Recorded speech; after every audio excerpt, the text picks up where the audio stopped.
Bueno, queremos saludar a toda nuestra teleaudiencia. Este podcast lo estamos haciendo mezclando tanto la parte de audio como la parte de video. Y hoy tenemos el gusto de tener a uno de los representantes de Ciprés con su programa de intervención Kiva. Una entrenadora ya certificada para Latinoamérica que nos está acompañando en el proceso en el colegio y que pues definitivamente nos ha aportado muchísimo durante el transcurso de estos 6 meses que hemos podido trabajar con el programa Kiva. Entonces quiero presentarles a Katy Molano. Bueno, Katy, quiero que me cuentes quién eres y un poco qué es lo que te llevó a trabajar con Finlandia en este programa Kiva. Bueno, primero que todo, también un cordial saludo para todos los que nos vayan a ver en estos días. Muchísimas gracias, Sergio, y a ti y a todo tu equipo por la invitación. Muy feliz de estar aquí en este proceso de implementación de este programa tan maravilloso como es el programa de Kiva, que como tú lo mencionas es el programa estrella para la prevención de bullying, pero también para trabajo de todo eso que nosotros llamamos las competencias socioemocionales en nuestros estudiantes, pero que como ya los puedo vivir, pues esto tiene un alcance a toda la comunidad educativa. Entonces pues un gusto estar aquí. Bueno, a tu pregunta, ¿qué me llevó a trabajar aquí con estos temas? Bueno, realmente durante toda mi vida he estado inmersa en el sector de la educación. De hecho, pues lo primero que por allá en mis primeros pinitos hace muchos años empecé con la docencia, trabajando directamente en colegios, posteriormente pues ya en otros sectores de la educación, y en todo este fenómeno de poder acompañar colegios, diferentes procesos de asesoría, tanto académica como otros, nos ha llevado siempre pues a preguntarnos qué fenómenos son los que realmente están generando hoy día impacto en todo el tema del sector educativo. Y este es uno de esos, tanto así pues que como sabemos en Colombia ya también hay varios avances en legislación para trabajar estos temas socioemocionales, y estamos en un momento coyuntural del mundo, Sergio, donde sabemos que el mundo va corriendo, hay muchos desafíos, los niños enfrentados hoy día a muchas fuentes también externas que los van moldeando, y es pues justamente en los colegios donde queremos tener muchas herramientas y poder entregarles a ellos como estudiantes en formación, y a las familias también la seguridad de que estamos preparados para poder abordar estos fenómenos y estos riesgos que cada vez estamos viendo más en ese desarrollo personal de los estudiantes. Y bueno, aquí muy gustosa con Ciprés también, que nos hizo esa invitación de conocer el programa directamente, con Finlandia y con todo el equipo de Kiva alrededor del mundo. Y bueno, hoy acá en tu colegio. Eso es un poco lo que podría responder quizás a tu pregunta. Interesante todo el concepto de Kiva traído directamente de Finlandia, pero no es lo mismo Dinamarca que Cundinamarca. Es verdad, eso es verdad. Y mira que parte de lo que trabaja uno con los padres de familia está directamente relacionado con la normalización de situaciones de acoso que pudieron haber vivido ellos y que reflejan directamente en la escuela. Dicen, ay, pero es que el tema de estar molestando en aula de clase todos lo vivimos, y tienen un tema ligado con el tema de la generación de cristal, ¿no? Que tenemos que crear niños fuertes, y que ahora, pues a través de todo lo que es el proceso de legislación y de trabajo puntual que sea ese, pues no le permitimos a los niños que realmente tengan como esa fortaleza de carácter para poder afrontar situaciones que ellos denominaron, pues era la misma modelestadera que les pasaba a ellos. ¿Cómo poder abordar a los padres de familia para poder cambiar un poco ese paradigma de donde están montados y que dejemos de desnormalizar un poco todo lo que tiene que ver con conductas inadecuadas, entendiendo que Dinamarca no es Cundinamarca? Bueno, muy bien, pues primero cuando mencionas que efectivamente Cundinamarca es diferente a Dinamarca, primero darte la tranquilidad, Sergio, a ti y a toda tu audiencia, que el programa está alrededor de 30 países alrededor del mundo, donde si bien hay una estructura, digamos, basada en evidencia científica y toda una estructura del programa, pues cada vez que pues, se presenta estas situaciones de llegar a cada uno de los países, hay unas también adaptaciones a la cultura, como tú bien lo estás mencionando, porque efectivamente no solo la cultura, sino las generaciones. No es lo mismo la generación que nos tocó a nosotros, donde no teníamos exposición a ciertas cosas que hoy tenemos a nuestros estudiantes, que incluso muchas veces nosotros decimos, pero a estos niños son muy delicados, tú lo acabas de mencionar, la generación de cristal, no se aguantan nada, pero ¿cómo así? Claro, es que en nuestra época las chanzas tenían unos límites, la contención tenía unos límites, las familias hacían lo que podían con esos límites. Hoy los chicos tienen un acceso a una cantidad de información y a unos niveles también que a veces nosotros muchas veces no comprendemos ya como adultos, de dónde salen como todas estas características, donde los niños han generado otras culturas distintas y otras formas de relacionarse, y ahí es donde efectivamente decíamos que es muy importante la adaptación, no solamente al país, sino también a tu cultura propia del colegio, y para poder justamente eso, entregar herramientas que los viven tus docentes, quienes están llevando el programa a las aulas, quienes también lo deben vivir la comunidad como tal, y las familias necesitamos también información, conocimiento, necesitamos entender que son generaciones diferentes, necesitamos entender que lo que nosotros vivimos en su momento no son las mismas situaciones de riesgo que tienen los chicos ahora. Nosotros no teníamos internet, no teníamos el acceso al celular, no teníamos incluso muchísimas otras, tal vez llamémoslas hasta oportunidades que tienen hoy los chicos. Y nosotros hicimos lo que pudimos en ese momento, no entrar a justificar si una generación lo hizo mejor u otra, ni mucho menos, pero era lo que teníamos. De hecho, incluso los colegios también estaban desprovistos muchas veces de herramientas, los docentes, nosotros los docentes que cada vez nos hemos vuelto ya no solo docentes expertos en nuestra materia, sino acompañantes, psicólogos, es decir, con tu debido respeto que tú sí conoces, digamos, de la profesión, pero nos ha tocado también mutar y empezar a tener un montón de habilidades y competencias adicionales también para poder entender estos nuevos chicos y estas nuevas generaciones. Y eso se trata un poco del programa, y es traer y poner sobre la mesa estas nuevas realidades, y de hecho el programa no es estático. El programa también tiene que irse adaptando a las nuevas situaciones que se vayan dando. Por ejemplo, hoy día el ciberacoso, que es un tema que está muy, muy en boga, y que hay cosas que ni sabemos nosotros qué está pasando en los celulares de nuestros estudiantes, de nuestros hijos. Y bueno, pues es un poco traer eso, adaptarlo a la cultura nuestra, en Colombia en este caso, adaptarlo a la cultura también institucional, y ver cómo nosotros estas herramientas las aprovechamos de mejor manera y hacemos extensivas incluso también a las familias, porque son las familias finalmente quienes son los primeros educadores. Nosotros en las instituciones, nosotros en las escuelas, lo que hacemos es apoyar y acompañar, y necesitamos ir de la mano con las familias. Claramente ellos tienen que conocer del programa también, tienen que saber qué herramientas pues van a poder usar, y deben también generar un poco, o esa es la invitación, a que sean nuestros coequiperos, no por el contrario sean los que quizás en esa defensión que a veces como padres de familia tenemos, ¿no? Defender a nuestros estudiantes, a nuestros hijos, perdón, de defender a nuestros hijos, bien si ha sido presunta víctima de acoso, o bien que es mi hijo el que está seguramente siendo el acosador. Por el contrario, es cómo creamos esa sinergia entre las familias y el colegio. Debe ser claramente, y es parte del éxito del programa. Nosotros aquí como Escuela Solitos hacemos un montón de cosas, entregamos a toda nuestra comunidad, a nuestros docentes, ustedes que son toda la parte de armonía en este caso, quienes están detrás también de los casos difíciles incluso, pero si no están las familias comprometidas va a ser muy complejo también, porque finalmente el estudiante no está dividido, no debería ser uno el que está aquí estudiando y otro que está allá en la casa, sino es una sola personita y dos grandes mundos que realmente queremos lo mejor para ellos. Es un poco, digamos, lo que esperamos, y esa es la invitación a que de plano se unan nuestras familias a este proceso maravilloso de Kiva. En esa unión, cuando nosotros comenzamos a mirar cuáles son los actores particulares que intervienen en un proceso o una situación de acoso o una situación de convivencia por resolver,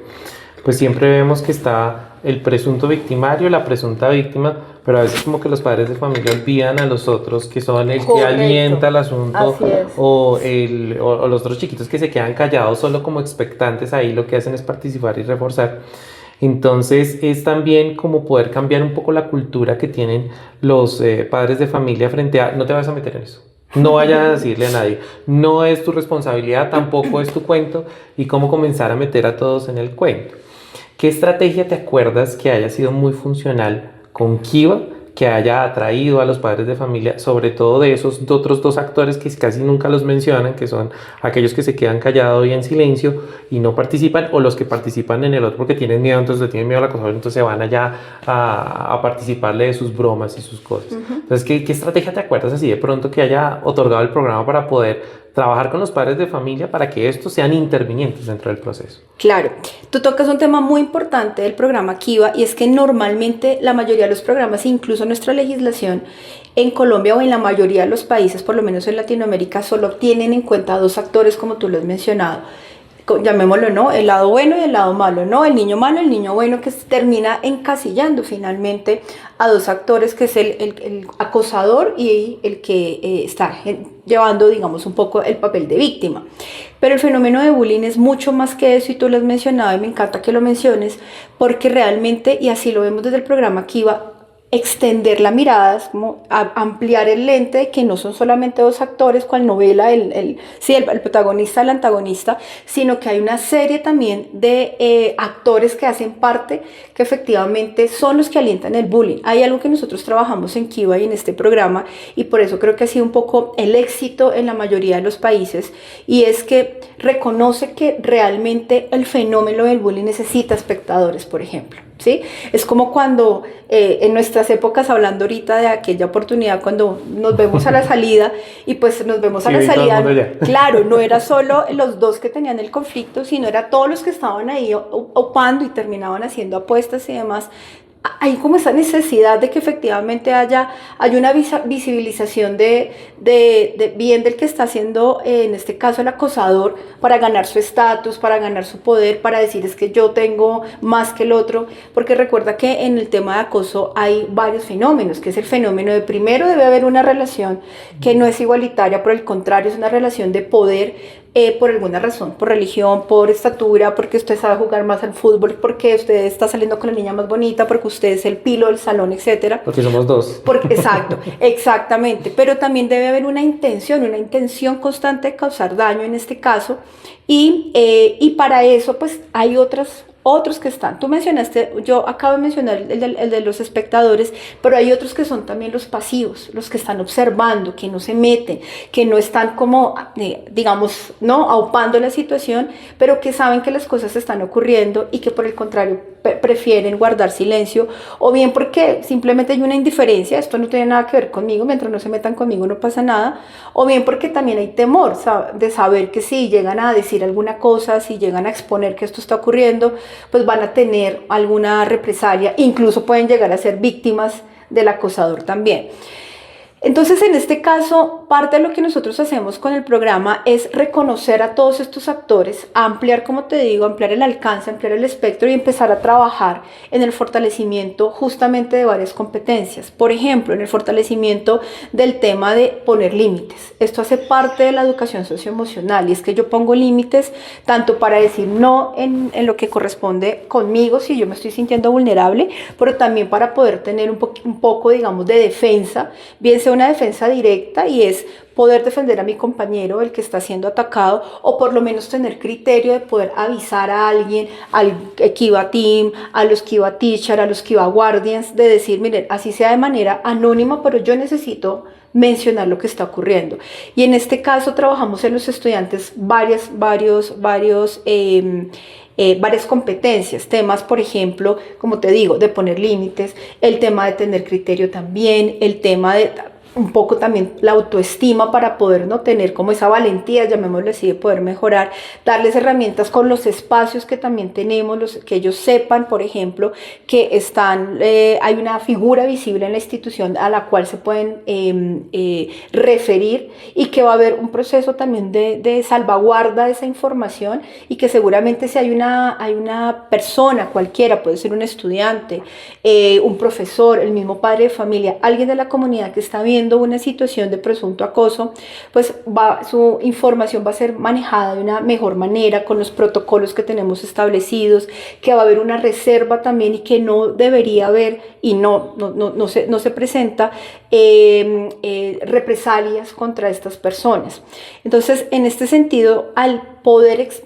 expandir, como ya he mencionado, a los otros actores y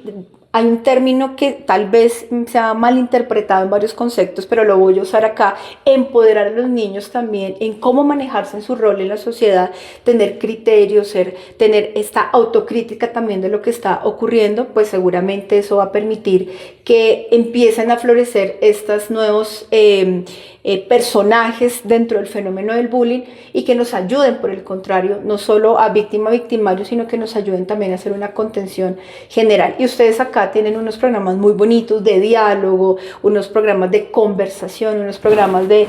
recojamos la experiencia, hagamos temas muy vivenciales, y creo que eso finalmente es el fortalecimiento. Ojalá nosotros de adultos hubiéramos tenido, o por lo menos yo en mi época, que además te confieso fue víctima de acoso sistemático durante mucho tiempo también, y es poder haber tenido esas herramientas de decir, venga, no, esto no es normal, la chanza no es normal, los apodos no son normales, como decíamos vulgarmente, el montársela a alguien no es normal, y poder tener, digamos, estos límites que he llamado hace un rato, el poder decir, esto con criterio no está bien, esto está causándole daño a alguien, esto incomoda a alguien, y pues de eso se trata un poco todo lo que hacemos con el programa. Dentro del ejercicio, nos hemos dado cuenta que citar a los padres de familia implica, dentro de lo que son las acciones lógicas, ciertos desafíos. Es un desafío trabajar con los padres de familia de las presuntas víctimas, en este caso de situaciones que se puedan llegar a presentar, como también es un desafío trabajar con los papás de los presuntos victimarios. Claro. Debo decirte que en el ejercicio lo que hemos visto es que el presunto victimario es mucho más fuerte para un padre de familia entender la dinámica del presunto victimario y cómo el rol de su hijo está afectando a otra persona. Es doloroso. Claro. Mientras que el de la presunta víctima es de alguna manera un poco más sencillo porque pues se empatiza muchísimo. Claro. Pero se encuentra el siguiente desafío. El padre de familia llega, está un poco inquieto con la situación como presunta víctima, y uno lo que encuentra es que quieren sangre. O sea, ¿qué le van a hacer a ese niño? Sí. ¿Cuáles son las acciones particulares que van a realizar como convivencia? ¿Cómo hacemos para poder hacer como un ejercicio donde se vean las acciones correctivas? En el colegio estamos implementando todo lo que tiene que ver con la justicia restaurativa y cómo puedo yo reparar a la persona que dañé, entendiendo pues que hay unas acciones de reparación. Claro. Pero a los padres de familia les cuesta mucho trabajo entender que uno puede cometer algunos errores y salir de allá. ¿Qué recomendación tienes para esos padres de familia que de alguna manera se sesgan un poco frente a lo que son las acciones correctivas y no se dan cuenta de lo importante que son los procesos de reparación? Sí, eso es muy típico. Realmente, por lo mismo que hablábamos hace un rato, Sergio, nosotros venimos de otra cultura. Además, nuestra cultura en Colombia, y valga la pena decirlo, lamentablemente también es una cultura un poco que ha crecido como con ese tema de tener como nuestra sangre el tema de ser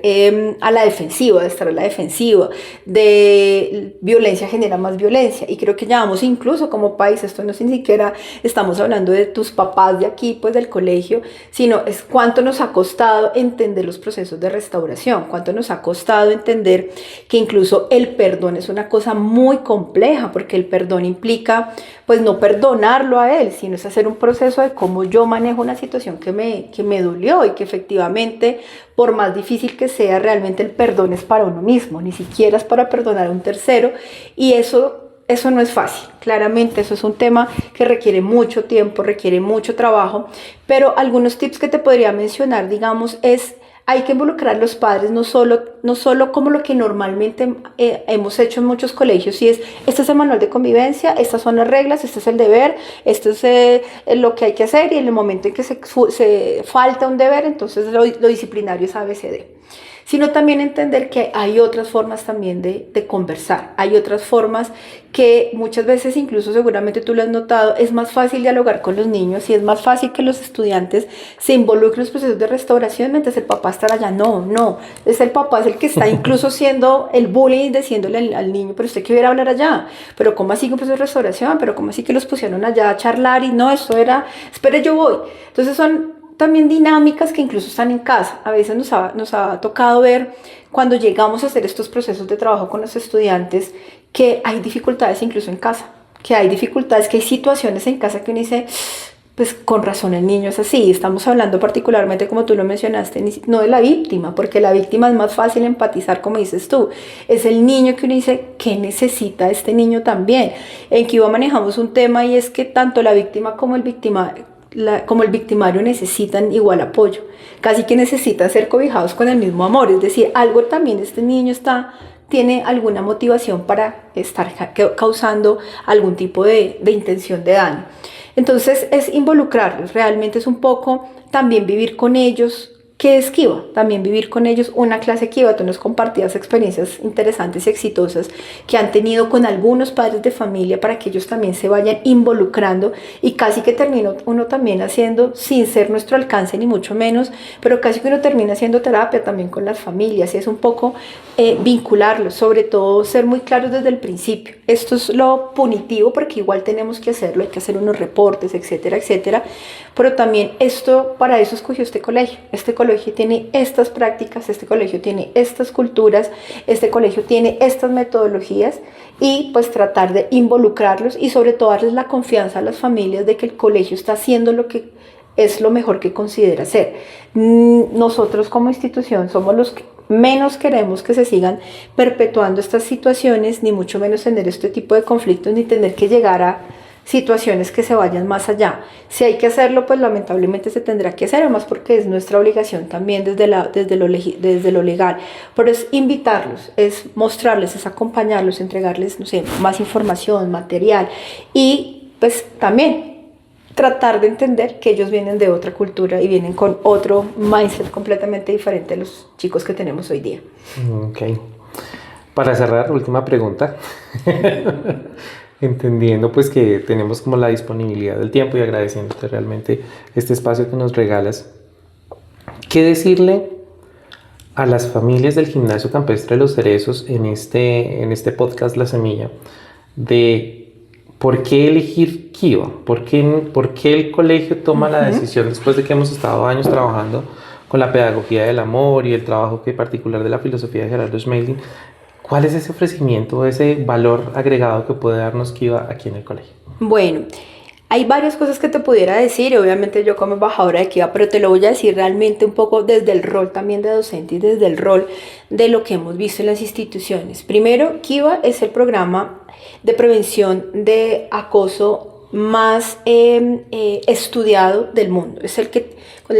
tenemos una buena cantidad de estudios y estudios científicos alrededor del mundo, no solo pues en Finlandia como tal, sino realmente incluso aquí en Colombia también ya hemos tenido universidades que en años anteriores han explorado el modelo como tal, porque tenemos una base científica bastante fundamentada. Por otra parte, porque está también basado en lo que hemos hablado, no solo es el bueno y el malo, es entender el fenómeno del bullying como eso, como un fenómeno social, y al ser entendido como un fenómeno social nos brinda diferentes herramientas para trabajar los aspectos socioemocionales de los estudiantes. Está comprobado que efectivamente, y esperamos que así lo podamos ir evidenciando con las encuestas, con la percepción que vas a tener de tus estudiantes, de los mismos docentes, que efectivamente pues genera unas dinámicas también de conversación y culturales diferentes en los estudiantes y pues claramente el hecho de haber escogido Kiva no es porque tengamos que tener un programa, porque es que se nos está desbordando el bullying, entonces nos toca traer un programa, no, es un programa de prevención, eso es un programa que da confianza, tengas o no tengas bullying en tu colegio, casos muy marcados, porque claro, somos un fenómeno social y siempre que hayan humanos va a haber conflicto, pero uno no escoge Kiva porque es que tengo desbordado y entonces me toca traer algunos a ver si me ayudan con este cuento, no es necesariamente eso, es por el contrario, fortalecer y sobre todo, yo lo he dicho varias veces, tener herramientas que ya están probadas y comprobadas y que además tengas un equipo que te podamos respaldar también a ti, a tus estudiantes y pues a tu comunidad en general para llevar a cabo esto de mejor manera, que es prevenir el acoso, pero sobre todo generar ambientes sanos, seguros, saludables y que los chicos estando aquí en el colegio, pero también cuando estén afuera, pues sea lo que siempre queremos y es que tengan pues una capacidad de estar en sociedad, pero estar en sociedad de una manera armónica y estar en una sociedad de una manera que le permita tener defensas frente a situaciones, pero también que le permita tener criterios para poder pues, decidir qué está bien o qué no cuando pues, tengamos situaciones en donde ser bueno o ser malo es una opción. Entonces es un poco como lo que queremos compartir contigo desde Kiva. Bueno, agradecerles a nuestros televidentes. Esperamos que se sigan conectando a este podcast La Semilla, entendiendo que tenemos muchas cosas por ofrecer aquí en el Gimnasio Campestre de los Cerezos. Nos esperamos en una próxima oportunidad. Muchas gracias.